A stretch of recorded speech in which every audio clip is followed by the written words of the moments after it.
ለትሁቴ እጅግ በጣም በሚደንቅና በሚገርም ሁኔታ ናቲ መጥቶ አባቱን ሲጥ አድርጎ አነቀው። አባባና አለሜ ደግሞ እጅግ በጣም በሚያሳዝን ሁኔታ ትሁት እየተሰቃየችና መከራዋን እየበላች ስለሆነ በጭንቀት እያበዱ ይገኛሉ። ከአሁን በኋላ እኛ ያለብን አማራጭ አለሜ ሰተት ብለን ሄደን ትሁት ወዳለችበት ቦታ ላይ መፋለም አለብን። አንቺም ብቻሽን እንድትሄጂ በፍጹም አልፈቅድልሽም አለና አባባ ጀግናውና አንበሳው ሰተት ብሎ ወደ አቶ ገዜ ቤት ሲሄድ ለናቲ ደግሞ ቤት ይደውላለት ነበርና እየበረሩ ሲሄዱ ያዩትን ነገር ማመን አቅቷቸው ትሁቴን መሬት ላይ አስተኝቶ እየቀጠቀጠና እያሰቃያት ነበረ። አለሜም ደግሞ ወንጀልህን በሙሉ እያንዳንዱ ተጋልጦብሃል። አሁን አንተ ምንም አባክ ልታመጣ አትችልም፣ ልጄን ልቀቃት አለና ዘሎ አባባ ገዜ ላይ ሲወጣበት ትሁቴም ደነገጠችና አባዬ እባክህ በፈጠረህ ሌላ ችግር ውስጥ እንድትገባብኝ አልፈልግም፣ በቃ ልጄን ምንም አባቱን ሳያደርጋትም እያለች ትሁቴ ያለ አቅማትን እየተማጸነችና እየለመነችው ትገኛለች።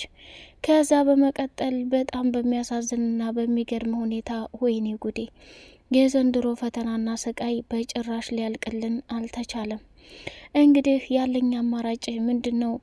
ከዚህ አገር ትሁት የማስወጣት አለብኝ አለና አባባ ወሰነ።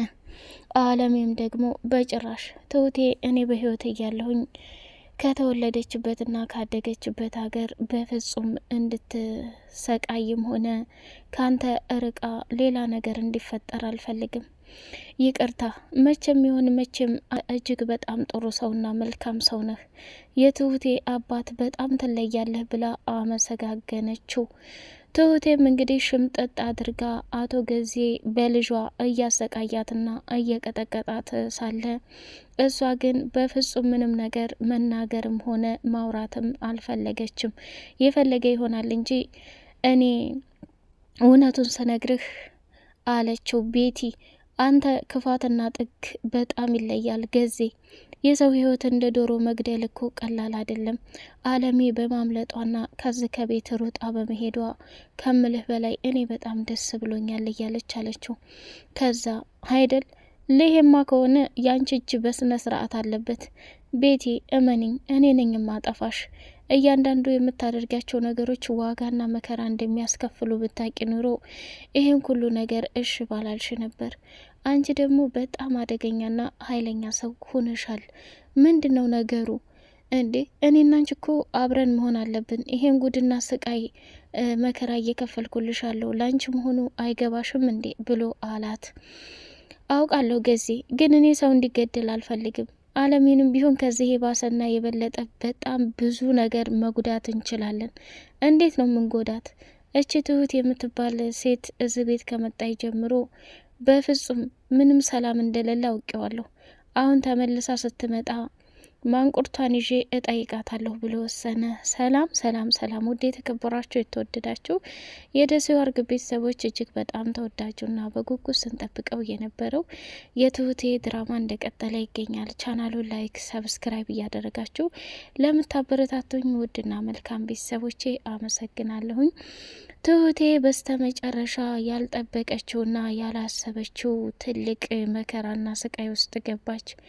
አቶ ገዛሀኝ ልጇን አግቶ ለማሰቃየትና እንዲሁም ደግሞ ችግር ለማድረስ ከእህቷ ዘንዳ ሰዎች አስልኮ እነሱ የትሁቴን ልጅ ከወሰዱ በኋላ ወደ ትሁቴ ጋር ደወለችና አይኔ እያየ ወሰዷት፣ ልጅሽን ወሰዷት እያለች ስትላት፣ ቆይ ምን ማለት ነው ትሁት?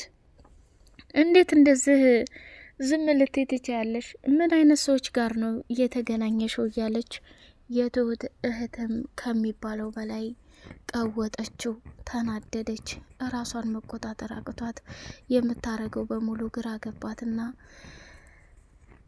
አቶ ገዛሀኝ ጋር ፊት ለፊት ተፋጠጠች። ቤቲ ደግሞ እባክህ ገዜ፣ ትሁቴ ምንም ነገር አላደረገችም፣ እሷ ይሄን ነገር ብታደርግ ኑሮ ምን ይሁን ብላ እንዴት አደርጋለች? እኛን እኮ ክፋታችንም ደግነታችንም ሁላችንንም አይታለች እና ልጇን ባታሰቃይባት በጣም ደስ ይለኛል ብላ አለችው። ቤቲ እጅሽ አለበት እንዴ? ከእሷ ጋር ተባባሪ ነሽ እንዴ? ምን አይነት ጉደኛ ነሽ? እያለ አቶ ገዜም ወደ ክፍል ሄደና እሷን ተጠባበቂያት ወዴትም ፍክች እንዳትል ብሎ ሳሎን ላይ ቆጭ አደረጋትና ቤቲም ደግሞ ከትሁቴ ጋር ትሁት የተቻለኝን በሙሉ አደርጋለሁ፣ ይኸው አንቺ ካለሽበት ጭንቀትና መከራ ለማስወጣት እየተከላከልኩልሽ ነበር። እሱ ግን ከምልሽ በላይ አደገኛና ከባድ ሰው ነው። ቆይ እኔ ምን ላድርግ እያለች አለቻት። ቤቲ ለምኙ፣ የተቻለሽን ነገር በሙሉ አድርጊ እባክሽ፣ ለፈጣሪ ስትይ ልጄ ምንም እንድትሆንብኝ አልፈልግም። እኔ አለሜን በጭራሽ አላየሁም ብላ ሸመጠጠች። አለሜና ትሁቴ ከቤት ከወጡ በኋላ ትሁት ደግሞ በምሽቱ እየተደናበረች ካለ ወዴት ልትሄጂ ነው ብሎ ሲያፋጠታት አቶ ገዜ ትሁቴ ደግሞ ሽንኩርት ልገዛ ወጥቼ ነው፣ ሱፐር ማርኬት ልሄድ ነው እያለች ተደናበረች። ነይ ቀጥይ አለና ወደ ቤት ይዟት ሄደ። አለሜ ደግሞ እዛ ብቻዋን ቆማ ነበርና ለአባባ ደውላ ትሁቴ አባዬ ቶሎ ብለህ ለአለሜ ሰፈር መታጠፊያው ላይ ናት ድረስላት ብላለችው። አቶ ገዜ ትሁቴን ወደ ቤት ይዞ ሄደና ስሚ አንቺ ያለኔ ፍቃድ ያለኔ ትእዛዝ ያለኔ ምንም ነገር ማድረግ እንደማትች ወቂ፣ በምንም አይነት ሁኔታ ከዚህ ከቤት ብትወጪ ወየውልሽ ብሎ አላት። እሷም ደግሞ በጣም ትሁቴ በፍርሃት እየተደናበረች ስለነበረ እሺ ጋሽ እያለች ቶሎ ብላ ለአባባ ስልክ ተደወለች። በኋላ አባባም አለሜን መንገድ ላይ ታገኛት። በኋላ አለሜ እኔ የትሁቴ አባት ነኝ ብሎ ሲላት አላመነችም። ካላመንሽ ትሁቴ ጋር ደውዬ ላገናኝሽ አለና ወደ ትሁቴ ጋር ደውሎ አለሜ የትሁቴን ድምጽ ከሰማች በኋላ ወደ አባባ ቤት ተከትላ ሄደች። አባባም ወደ ምኝታ ቤት ይዟት ሄደና አለሜ ይሄ አንቺ ምኝታ ክፍል ነው፣ ቀስ እያለ ደግሞ ይዘጋጅልሻል፣ ወደ ሳሎን ተፈለግሽ ነይና እናውራ ብሎ ሲላት እሷም በጣም አመሰግናለሁ፣ አንተ በጣም ጥሩና መልካም ሰው ነህ እያለች አለችው። ወደ ሳሎን አብረው ቁጭ አሉና የተፈጠረውን ነገር ለአባባ መናገር ጀመረች። አባባም ደግሞ አለሜ የኔ ልጅ አሁን አንቺ ምንም ነገር አትጨናነቂ፣ ትሁት ሁሉንም ነገር ነግራኛለች።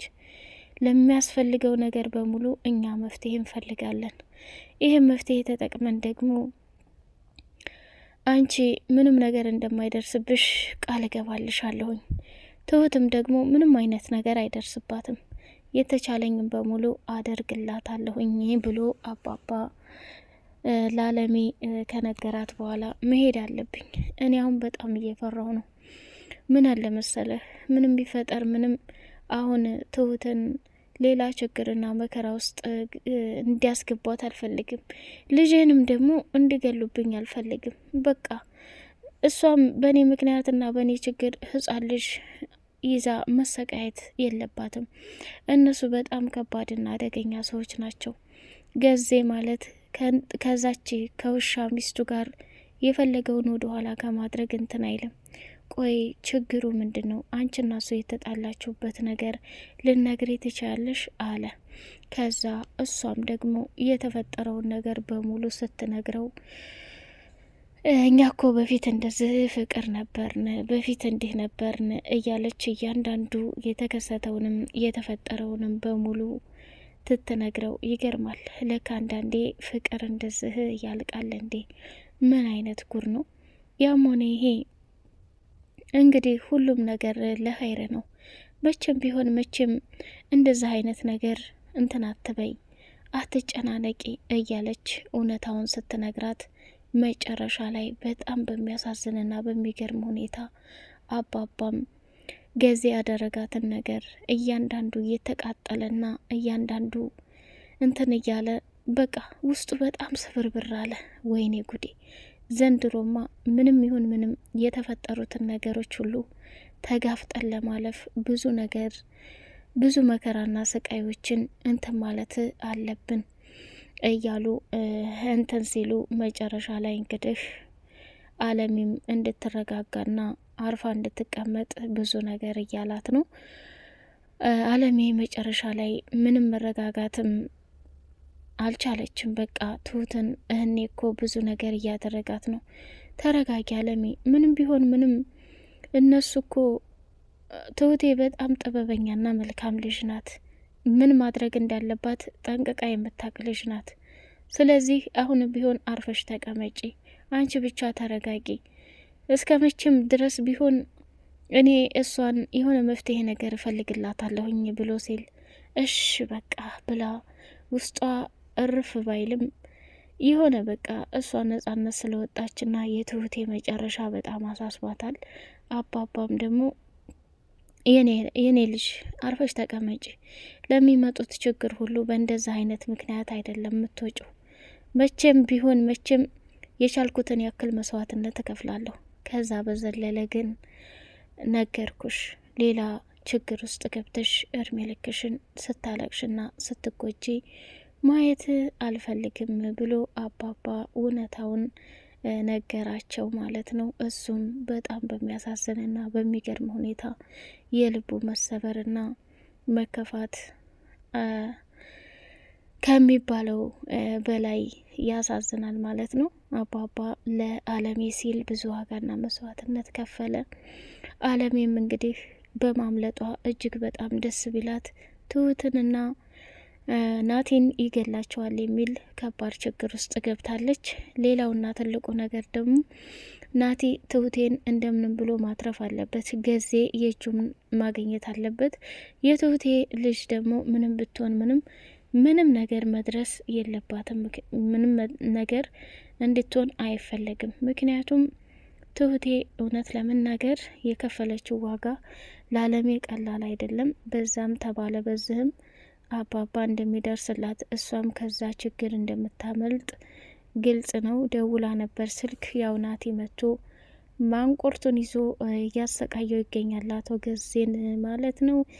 ቤቲም እጅግ በጣም ተጨንቃና ፈርታ ይሄ ነገር ይቅር፣ መቼም ቢሆን መቼም እንደዚህ መሆን የለበትም፣ ነገኛ ላይ ደስ የማይል ነገር ቢፈጠር እርሜ ልኬን ማዘንና መቃጠል አልፈልግም እያለች ቤቲም ከምታስበው በላይ በጣም እንትን ብላለች። እንግዲህ አቶ ገዜ ሊያስገድላት ሲል አለሜን በመርፌ ማለት ነው የተቀጠረው ሰውዬ ሰተት ብሎ ወደ ቤት ሲመጣ እሱን ይዞ ወደ አለሜ ክፍል ሲሄድ አለሜ የለችም። በጣም ተቃጥሎ ወይኔ ጉድ ሁኛለሁ፣ የታባሽና ያደረግሻት ብሎ ርጦ ሄዶ እንቅስ ያደርጋት። በጣም ነው የደነገጠችው ቤቲ። በቀጣይ እንግዲህ ምን እንጠብቅ? የገዜ መጨረሻ ምን ይሆን? ትሁቴ እስከዛ ቦታ ላይ ነገሩ ተረሳስቶላት ስራን ትሰራ ይሆን?